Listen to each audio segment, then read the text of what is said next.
십자가는 천국 열쇠입니다. 이 제목으로 말씀을 전하려고 합니다. 오늘 말씀을 보면 예수님이 제자들에게 사람들이 나를 누구라고 하더냐 묻습니다.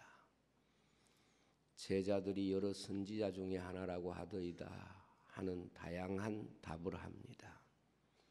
이때 너희는 나를 누구라고 생각하느냐?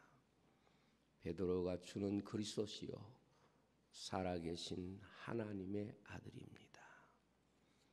주님이 신앙 고백을 받으시고 베드로에게 이 신앙 고백 위에 주님의 교회를 세우실 것을 약속하시고 주님의 교회의 천국 열쇠를 허락하시겠다고 약속하시면서 주님이 십자가를 지셔야 된다 하는 말씀을 하시고 그리고 주님을 따라오려거든 누구든지 자기 십자가를 지고 주님을 따라와야 된다 그렇게 말씀을 했습니다.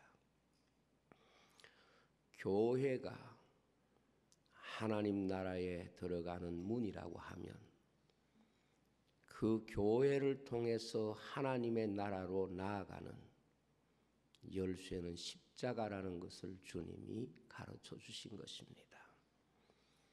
그런데 베드로가 십자가를 지지 마시도록 주님께 간청할 때에 주님은 네가 사람의 일만 생각하고 하나님의 일은 생각하지 않는다고 하시면서 사탄아 내 뒤로 물러가거라 그렇게 말씀을 하셨습니다. 오늘 이 말씀을 통해서 여러분들이 예수님의 십자가를 깊이 이해하고 믿으며 내가 져야 할 십자가가 결국 우리에게 주님이 주신 천국 열쇠라는 것을 깨달았으면 좋겠습니다. 사람은 흙으로 만들어졌습니다. 아담이라는 말이 흙이라는 말과 같은 의미의 말입니다. 그래서 사람의 몸은 흙의 성격을 그대로 가지고 왔습니다. 성경에 보면 흙에서 취함을 입었으니 흙으로 돌아간다 그렇게 우리 육체를 설명하고 있고 사람의 몸은 흙으로 설명하는 것이 가장 바람직하다는 것을 알 수 있습니다. 흙은 그냥 두면 흙입니다. 흙은 그냥 두면 심지 않는 잡초가 쉽게 자라납니다. 끊임없이 가꾸지 않으면 못 쓰는 땅이 되고 맙니다.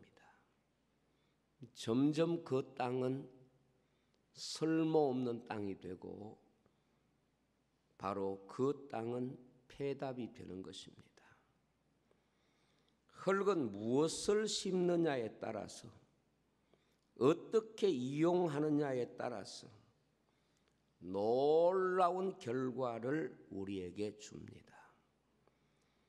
버려진 땅에 곡식을 심으면 온 가족이 먹을 수 있는 양식을 얻게 하시고 버려진 땅에 과일나무를 심으면 그곳에서 맛있는 과일을 얻을 수 있고 그 땅에 좋은 나무를 심으면 훌륭한 숲으로 변화가 되는 것을 볼 수 있습니다. 지금 사람이 먹고 생존하는 모든 것은 다 흙에서 나왔고 그 땅은 사람이 가꿈으로써 우리에게 풍성한 열매를 주는 땅으로 가꾸어진 것입니다. 흙이 가지고 있는 성격은 독버섯도 키울 수 있고 약이 되는 버섯도 키울 수 있듯이 가시나무도 키우고 과일나무도 키울 수 있듯이 같은 땅의 힘이지만은 무엇을 가꾸느냐에 따라서 전혀 다른 땅이 되고 다른 결과를 가져올 수 있습니다. 사람의 몸의 재료가 흙이어서 사람도 흙과 똑같은 성격을 가지고 있습니다. 사람이 세상에 태어날 때 맨 땅과 같은 아무것도 할 수 없는 그런 모습으로 세상에 옵니다. 그런데 사람은 똑같은 손과 발, 같은 눈과 귀를 가지고 있지만 무엇을 하느냐, 무엇을 듣느냐, 무엇을 보느냐에 따라서 전혀 다른 사람이 되는 것입니다. 사람에게 과학을 가르치면 과학자가 되고, 음악을 가르치면 음악하는 사람이 되고, 운동을 가르치면 운동선수가 되고, 농산일을 가르치면 농부가 되는 것입니다. 사람이 세상에 태어날 때 그런 기술과 능력을 가지고 나온 사람은 아무도 없습니다. 마치 맨 땅과 같은 것인데 무엇을 심느냐에 따라서 그 사람의 모습과 가치가 결정이 되는 것입니다. 말씀을 준비하다 보니까 너무 사람의 몸이 흙을 닮아 있다 하는 생각이 더 드는 것은 요즘 농사는 전부 기계로 짓습니다. 그래서 사람의 노력을 가지고 농사 짓는 많은 부분들이 기계를 대신합니다. 우리 사람도 과거에는 걸어다니고 사람의 몸으로 일하고 그런 삶을 살아왔는데 지금은 정말 기계 타고 다니고 그리고 기계의 힘을 빌려서 얼마나 수많은 연장과 도구가 발견이 돼서 사람이 편해졌는지 모릅니다. 그리고 과거보다 훨씬 더 많은 소출을 올리듯이 지금 우리 사람들이 어느 시대보다도 풍성한 결과를 삶에서 얻고 살아가고 있습니다. 그런데 식물이 자라기 위해서 혹은 생명이 자라기 위해서는 흙에 반드시 두 가지 조건이 주어져야 됩니다. 하나는 물이 있어야 하고 다른 하나는 빛이 있어야 합니다. 이 두 가지가 있을 때에 땅은 생명의 모습을 보여주고 그곳에서 풍성한 열매를 거두게 하는 것입니다. 아무리 비옥하고 아무리 좋은 위치에 있다고 하더라도 빛이 없고 물이 없으면 그곳에서는 아무런 생명운동도 없고 아무런 것도 거둘 수가 없습니다. 먼저 생명은 빛이 있어야 합니다. 우리가 이 지구촌을 보면 빛이 있더라도 그 빛이 지극히 희미하게 비추어지는 북극이나 남극은 땅은 있지만 아무것도 거둘 수 없는 땅이 되는 것입니다. 툰드라라고 하는 말은 나무가 없는 땅이라는 뜻을 가지고 있는 말이라고 합니다. 그래서 빛이 뜨거운 지역이 풍성한 생명을 키우고 밀림을 만들고 수많은 열매를 거둘 수 있는 그런 좋은 환경이 되는 것입니다. 만약에 빛이 가지고 있는 열이 없다고 하면 어떤 땅도 풍성한 열매를 거둘 수가 없습니다. 그리고 땅은 아무리 좋아도 물이 없으면 메마른 땅이 되면 그곳에서는 아무것도 얻을 수가 없습니다. 그러나 땅 위에 비가 내리고 물이 흐르게 되면 아무것도 없던 그 메마른 땅에 갑자기 풍성한 생명이 채워지는 것을 보게 됩니다. 땅은 땅만으로는 아무런 생명 운동을 일으킬 수가 없습니다. 땅이 땅의 구실을 하려면 반드시 필요한 것이 빛과 물이 있어야 합니다. 사실 미국의 가장 농산물이 많이 나는 캘리포니아 지역 자체가 사막입니다. 사막이어서 그곳에는 아무것도 거둘 수 없는 땅이지만 그곳에 물이 공급되면서 세계인을 먹일 만큼 풍성한 결실을 거두는 옥토가 되는 것입니다.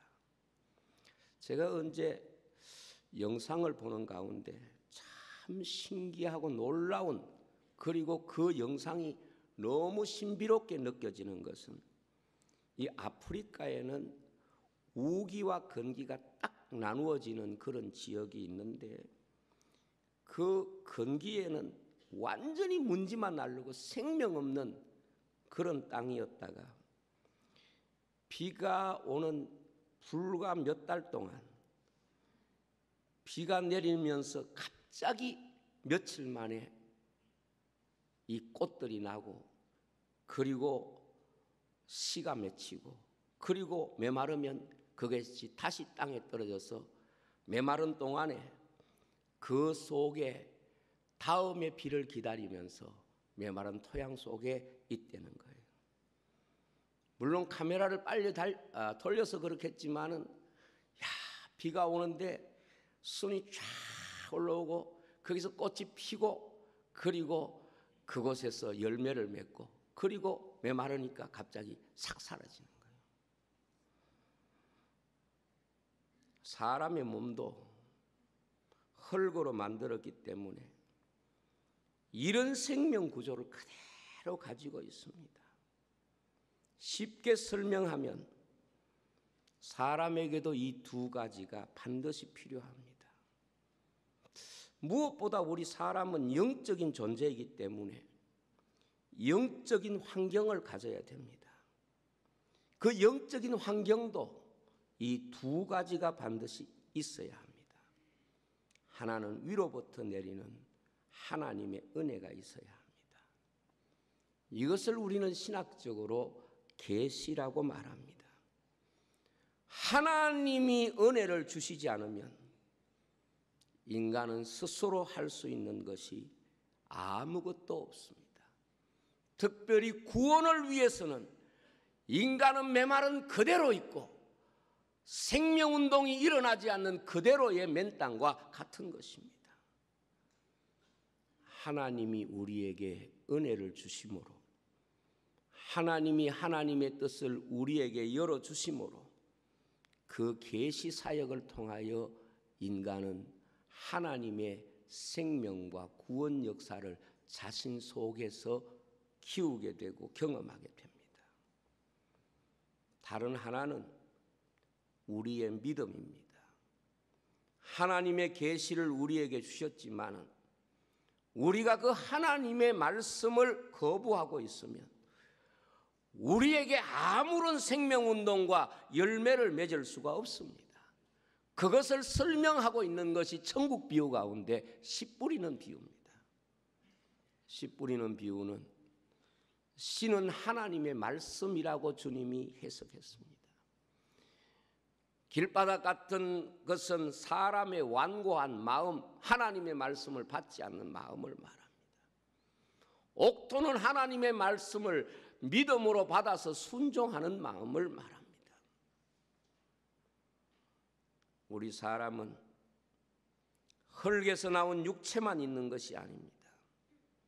우리 인생은 하나님이 영혼을 주셔서 영원한 생명을 가지고 살아야 하는 영적인 존재입니다. 우리 속에는 그 영원한 생명을 심기만 하면 자라날 수 있고 예수 그리스도의 생명과 구원의 열매를 맺을 수 있는 존재로 있다는 것, 그것이 바로 천국 비유 가운데 씨 뿌리는 비유입니다. 그런데 많은 사람들이 그 영생을 거두는 밭에 하나님의 생명의 말씀 대신에 마귀가 심어놓은 가라지 때문에 오히려 하나님의 말씀에 열매를 거두지 못하고 그 가라지로 인하여 하나님의 심판을 받게 된다. 그렇게 성경은 가르치고 있습니다. 많은 사람들이 신앙생활을 베드로처럼 말합니다. 주님께서는 하나님의 나라를 우리에게 주시기 위해서 교회를 이 땅에 세우셨는데, 베드로는 교회를 통하여 세상을 얻으려고 주님께 말합니다. 그때 주님은 베드로에게 사탄아 물러가라. 내가 하나님의 일은 생각지 않고 사람의 일만 생각한다고 말했습니다. 교회를 주님이 세우신 목적은 하나님의 나라를 이 땅 위에서 발견하고 그 하나님의 나라를 소유하고 그리고 그 하나님의 나라에 나아가게 하는 천국 문으로 교회를 이 땅에 세우겠다고 주님이 말씀했습니다. 그런데 사람들은 일반적으로 주님, 교회가 하나님의 나라로 나아가는 문인 것은 믿겠는데 그래도 세상을 얻는 문도 좀 되게 해 주십시오. 이렇게 베드로처럼 주님께 간청합니다. 여러분, 교회 생활이 위대한 이유가 무엇입니까? 교회만이 하나님의 나라를 보여주고 그 하나님의 나라를 소유하고 그 하나님의 나라로 나아가는 문으로 이 땅에 주셨기 때문에 그렇습니다.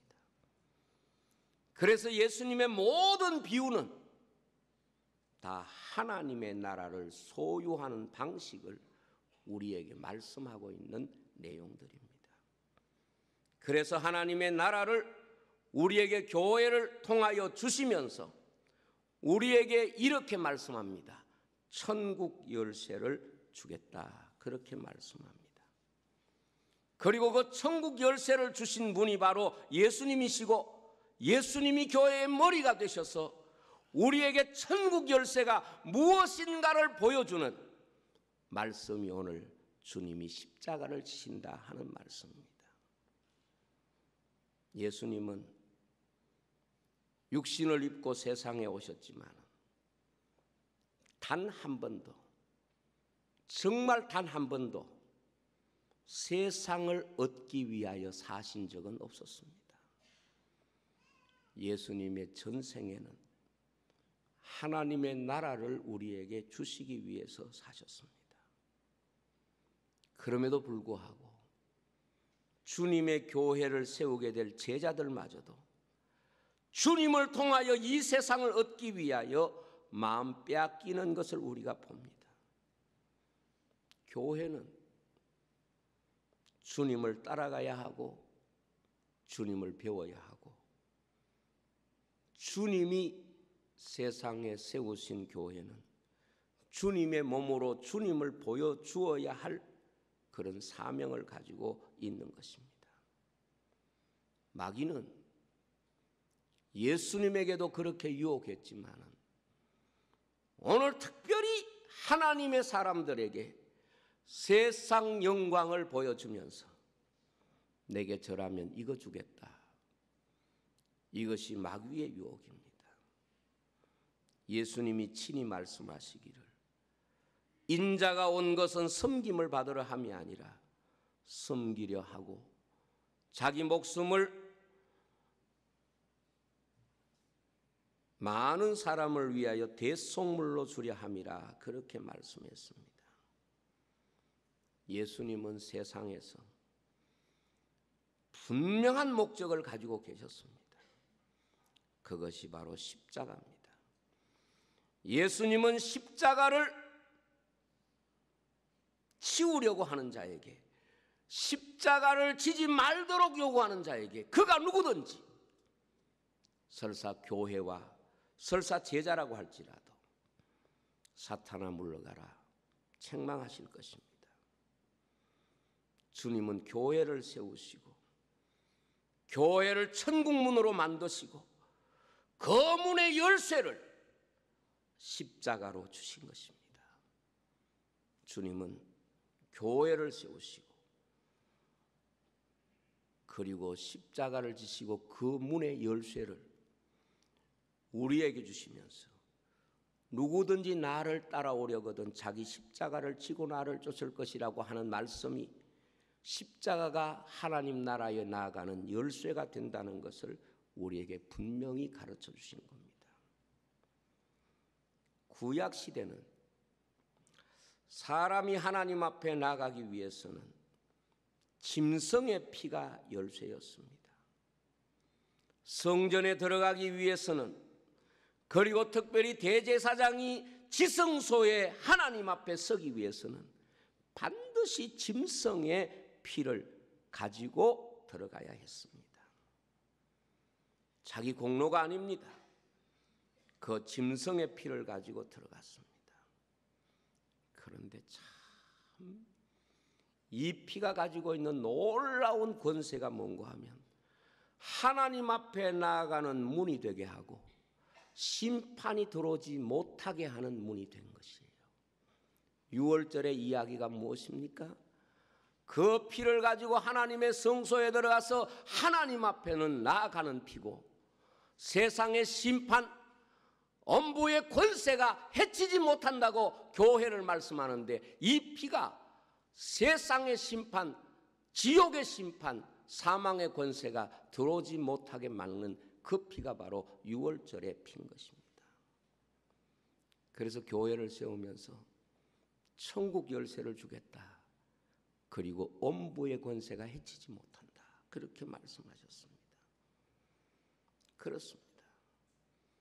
교회는 천국문이 되어야 합니다. 그리고 주의 백성들은 예수 그리스도의 십자가 안에서 하나님의 나라를 바라보고, 그리고 이 세상의 죄악과 엄부의 권세가 해치 못하는, 그래서 성경은 이렇게 말합니다. 누가 우리를 정죄하겠느냐? 예수 그리스도 안에 있는 자들을 정죄할 수 있는 힘과 권세는 세상에 없다. 그 누구도 할 수가 없다는 것을 말씀하고 있습니다. 그렇습니다. 주님이 이 땅에 교회를 세우신 것은 하늘의 문으로 주신 것입니다. 그 문으로 들어가는 열쇠가 바로 십자가라는 사실을 우리에게 오늘 말씀하고 있습니다. 십자가가 없는 사람은 결코 하나님 나라에 들어갈 수 있는 문을 열 수가 없습니다. 그래서 예수님도 십자가를 지셨고, 구약의 대제사장은 짐승의 피를 열쇠로 삼았지만 주님은 십자가에서 흘리신 보배로운 피로 하나님 나라의 열쇠를 교회에 주신 것입니다. 우리는 교회를 통하여 정말 하나님의 나라를 날마다 경험해야 합니다. 베드로처럼 교회까지 와서 우리가 세상을 탐하고 세상의 것들을 구하고 세상의 것들을 위하여 십자가를 지지 마시도록 말하면 그것은 사단의 미혹을 받는 것과 다르지 않습니다.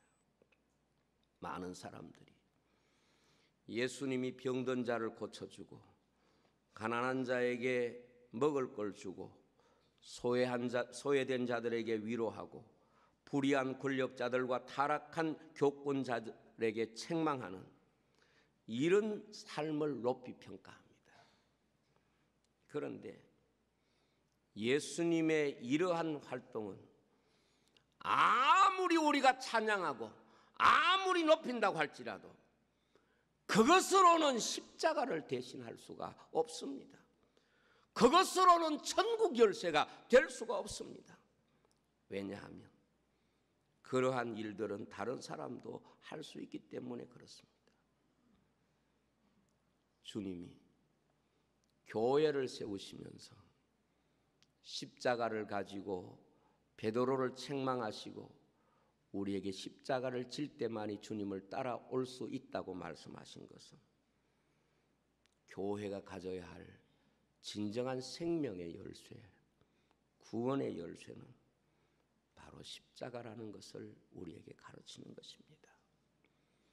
오늘 우리 성도는 모든 순간에 주 예수 그리스도의 십자가의 열쇠를 가질 때 하늘나라에 나아가는 문은 열려지고 우리를 심판하는 권세는 우리 앞에서 멈추게 되는 것입니다.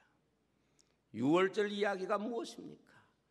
양을 잡아서 피를 그 임방에 바를 때에 그 집에 심판의 역사가 들어가지 못하고 그 공간이 구원의 공간이 된 줄로 믿습니다. 왕의 궁전에도 그 군사력과 높은 성벽으로도 막을 수 없는 심판을 양의 피로 막아주신 것입니다. 그렇습니다. 오늘 기독교에서 십자가가 없으면 하나님의 나라도 없는 것입니다. 주님은 십자가를 앞두고 이렇게 말합니다. 내가 이것을 위하여 이때에 왔나이다. 그렇게 말씀합니다. 저는 요즘 교회들이 점점 십자가가 아닌 다른 것으로 마치 하나님의 나라의 열쇠인 것처럼 교회가 수많은 열쇠 꾸러미를 가지고 돈도 내고 구제도 하고 수많은 일들을 하지만 그것은 어느 정도 사역에 필요한 열쇠는 될 수 있지만 천국 열쇠는 될 수가 없는 것입니다. 예수 그리스도의 보배로운 피가 우리를 하나님의 거룩한 나라에 들어가게 하고 세상의 죄로부터 우리를 지키는 하나님이 주신 구원의 열쇠인 줄로 믿습니다. 기도하겠습니다.